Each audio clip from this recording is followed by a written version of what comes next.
In the city of Bowling Green, neighborhood associations have been acknowledged as an efficient force in maintaining and improving the quality of life, as well as forming effective partnerships between City Hall and neighborhood residents.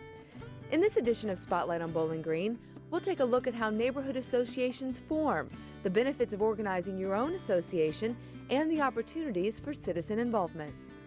Neighborhoods come together to form associations for a number of reasons. A lot of times it's in response to a particular issue.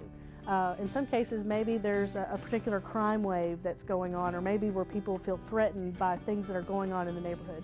And a lot of times they'll organize in response to that. A lot of times neighbors will want to get together because they're trying to find a way to connect with people in the community again. You know, we live in a much more mobile society these days, and a lot of folks are living far away from family, and they've transferred a number of times, and sometimes having a neighborhood association is just a way to kind of formalize relationships close by in the places where they live. Our neighborhood association came into being in 1998, and I think we organized much for the same reasons that many neighborhoods organize. We perceived a problem. There was a proposal to close a portion of one of the major roads that was on the perimeter of our neighborhood. Our neighborhood residents feared that traffic would be diverted through our neighborhood and we would no longer have a place to live that was as safe and secure as that which we had always known. When we first met, had our first meeting, there was an interesting phenomenon. At the end of the meeting, nobody was in any rush to go home. We saw people get out of their seats and they walked over, introduced themselves to people they hadn't met.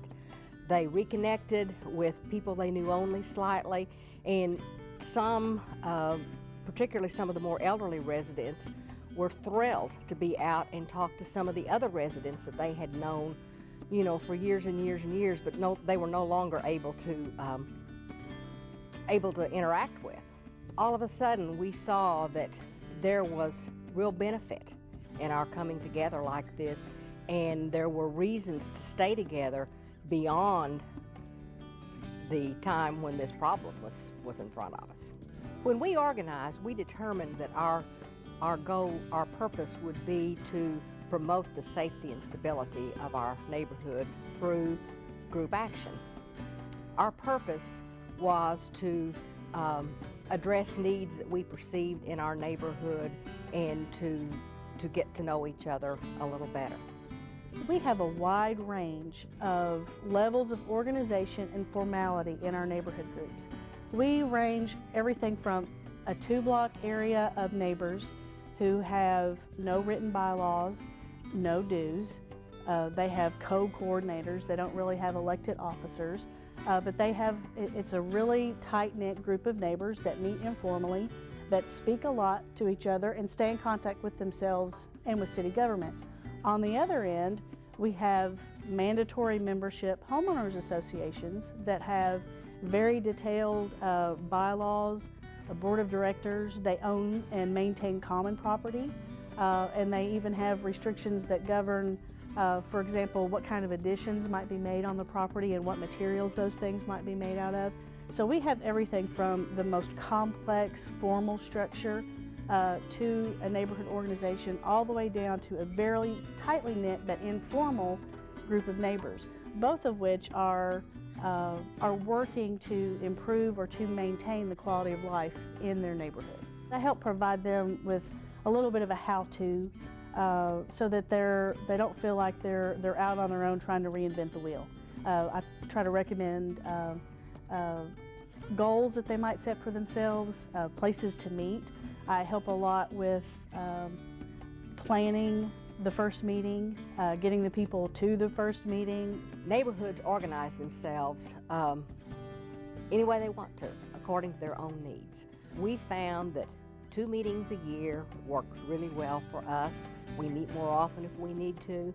I'm a strong advocate for strong neighborhoods. At our meetings, we do things that are both educational and social.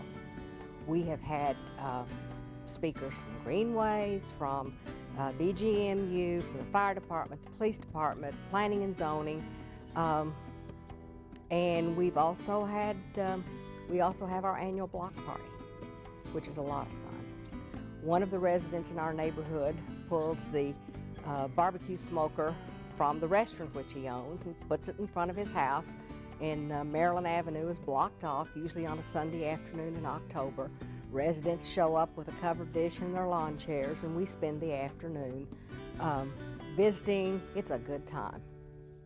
Providing a collective voice for action and acting as a liaison with city government, BG CAN was established in 2001 as a unique networking organization and a forum for sharing methods of neighborhood improvement.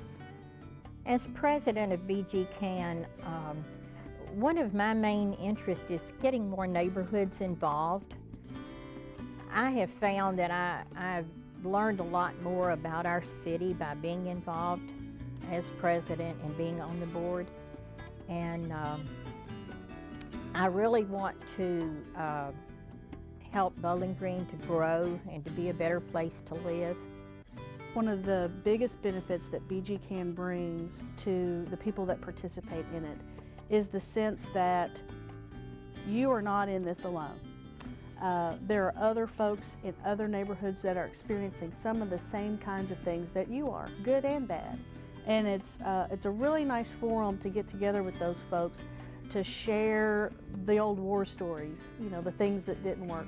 And it's even more exciting to share the success stories, the things that really worked out well. Because again, it's another way to look at something that maybe you hadn't considered before. And sometimes we're all guilty of thinking we're the only one that's been down this road before. And it's really nice to have that time where you kind of rediscover once again, hey, I'm not the only one experiencing this, and hey, there is some hope, you know, at the end of whatever the situation is that we're encountering. Other people have done it, we can do it too. One of the other benefits for neighborhood associations is that, especially pertaining to the city of Bowling Green, when you establish a neighborhood association or some other kind of neighborhood organization, and we form that initial relationship with you, we offer a commitment basically to maintain an ongoing relationship with you. And we do that in a number of ways. We do that through offering training classes, so that if perhaps you don't know anything about publicizing an event, well, we have a class that will teach you how to publicize an event. If you don't know how to raise funds, we have a class that will offer you to teach you how to raise funds. Additionally, we offer ongoing contact and information about new programs as they come up. As the city develops a new policy or a new procedure, a lot of times our neighborhood groups are the first ones to hear about those, or they're the first ones to become involved in crafting those changes to policies. So by becoming a member of an association, you oftentimes get to assist in helping beta test a new procedure or even a new ordinance. You're oftentimes going to be some of the first people to learn about a procedure and help to craft those, because you're providing us with very valuable information about what's going on in your neighborhood. We think that having that here in Bowling Green really puts us on the progressive end of things across the state and even nationwide. Another benefit of forming a neighborhood association is the ability to enhance the quality and appearance of your individual neighborhood through city-funded SNAP grants. We do have a grant program that's available to neighborhood organizations. Those projects can be anything from a landscaping project, maybe a tree planting project, to even more elaborate decorative signposts, those kinds of things. They may not have thought about doing those before, but now that we mention it, maybe they would look around and see, hey, we'd like to have that in our neighborhood too. My neighborhood association is the Northern Heights Park Arena neighborhood association, and it means a lot to me because I've lived in this neighborhood since I was 7 years old, and it is a great, vibrant neighborhood. One of our things that we really pushed was to get street crossings and signs and slow down signs and speed limits so that the motorists will see that we have this school and the kids have to walk there. That was one of our biggest goals, and we succeeded in that. We also got a grant, and it repaved most of our neighborhood all over again. So that was it was a lot of work, but it was a great thing. We have done our signage that comes into our neighborhood on both sides. And our last project, which we've done, we've been able to put the signature stop signs, the ones that's trimmed in the wrought iron and the pretty with the signs, and it's just so beautiful. We get so many compliments about it. One of the first projects that our neighborhood did as a part of a SNAP grant was to collaborate with the PTA at McNeil Elementary School and one of the neighborhood associations in the Crestmore subdivision.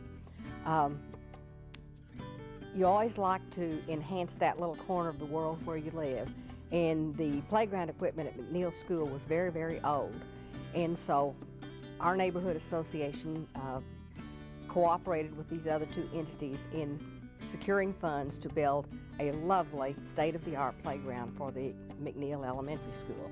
We've also had some projects that haven't required any money, just some initiative on the part of our residents. We have a very active neighborhood watch group within the structure of our neighborhood association.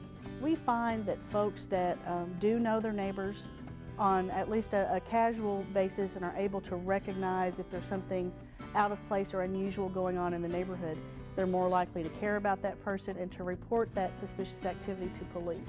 So maybe they hadn't considered it before, but we find a lot of folks are interested in the Neighborhood Watch program. They're interested in just being able to recognize if something suspicious is going on, and we would hope that they would contact us if maybe those are some things that they're thinking about, and we'd like to help point them in the right direction. For a neighborhood association to thrive and be successful, you need to have residents who are willing to take their turn, step up to the plate, assume leadership responsibilities. And I'd have to say we've been fortunate in that regard. We've had good presidents, good vice presidents. We have block captains on every street, and we're structured in such a way that when one person is a little tired, then someone else steps in to fill that void. And that's the secret to a strong neighborhood, is you have to get a lot of neighbors involved. Our successful neighborhood associations have a couple of things that in common. One is they do have people that have a real personal investment in the future of their neighborhood.